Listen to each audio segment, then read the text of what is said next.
Слушай, а что за рыба? Я что-то такой рыбы не видел. Не знаю, ловится здесь. Давно ловишь на этом месте? Так, изредка ловлю. Здесь вообще-то мой отец ловил, дед, прадед. И по многу Ну, иногда вот такой мешок выходит.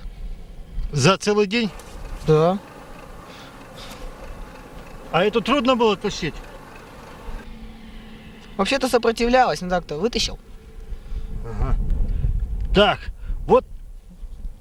вот такая рыба ловится под мостом в местечке Нижний Чов. Вот так-то.